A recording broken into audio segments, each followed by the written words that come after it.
তেঁতুল পাতা ধারাবাহিকের আজকের পর্বে আমরা দেখতে পাবো যে ধারাবাহিকের শুরুতেই আমরা দেখতে পাই ঝিল্লি ঘুম থেকে উঠে তার কৃষ্ণকে গুড মর্নিং জানাচ্ছে এবং বলে আজ অনেক তাড়াতাড়ি উঠে গেছি। এরপর সে বিছানায় তাকিয়ে দেখে ঋষি বিছানায় নেই। তখন সে বলতে থাকে কাল সারা রাত ধরে কাজ করেছে আর সকাল সকাল উঠে জগিংয়ে চলে গেছে। এরপর ঋষি সেখানে চলে আসে। তখন ঝিল্লি জিজ্ঞেস করে কি ব্যাপার, আপনি জগিংয়ে যাননি? জগিংয়ে কি ল্যাপটপ নিয়ে যাবেন? ঋষি বলে কি সব উল্টাপাল্টা কথা বলছো সকাল সকাল।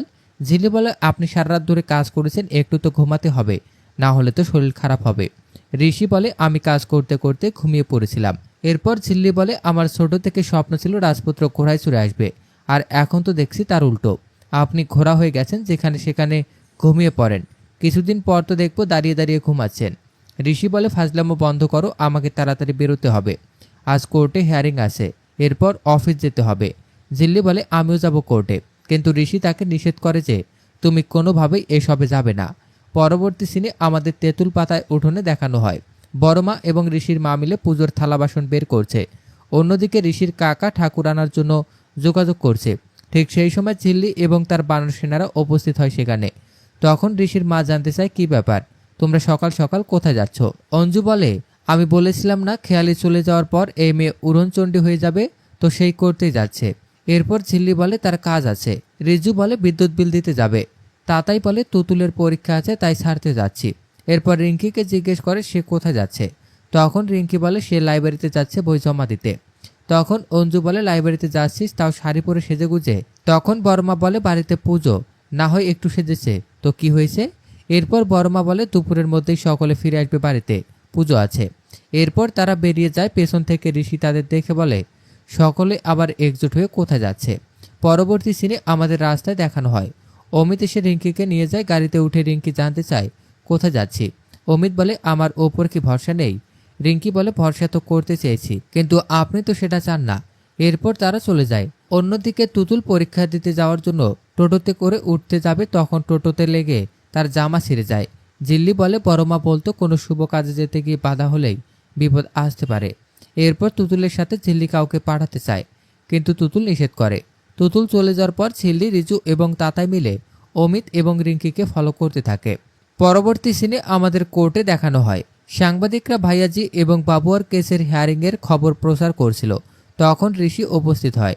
ঋষি বলে ভাইয়াজি এবং বাবুয়া জামিন পেয়ে গেছে। ঋষি চলে যেতে চাইলে খেয়াল এসে আটকে দেয় এবং বলে এইটুকুই বললে? সবচেয়ে বড় উকিল আমার বাবা এবং ভাইকে জামিন করিয়েছে, সেটা তো বললেন না? আমার বাবা এবং ভাই ওরা সম্পূর্ণ নির্দোষ। ঋষি বলে এসব মিথ্যে কথা, কোনোভাবেই না। বাবুও বলে তোদের আমি দেখে নেব। ঋষি বলে তুই কিছুই করতে পারবি না। এরপর ঋষি চলে গেলে বাবুয়া এবং খেয়ালি নতুন করে প্ল্যান করতে থাকে। শেষ সিনে আমাদের একটি হসপিটালে দেখানো হয়। সেখানে অমিত রিঙ্কিকে নিয়ে গেছে। রিঙ্কি প্রথমে একটু ঘাবড়ে যায়, তখন অমিত তাকে সামলে নিয়ে একটা রুমে নিয়ে যায়। ওই রুমে একজন মহিলা ছিল যে অমিতের মা হয়। তিনি মানসিকভাবে অসুস্থ। অন্যদিকে ঝিল্লি এবং বাকিরা পেছন পেছন চলে আসে হসপিটালে। অমিতের মাকে নার্স ঔষধ খাওয়ানোর চেষ্টা করে, কিন্তু খেতে চায় না। তখন নার্স বলে আপনার ছেলে তো আপনার জন্য কষ্ট পাচ্ছে, সে প্রতিদিন এখানে আসে। কিন্তু অমিতের মা বলে ও আমার ছেলে নয়, আমার ছেলে তো ছোট, আমার স্বামী আমার ছেলেকে নিয়ে আসবে।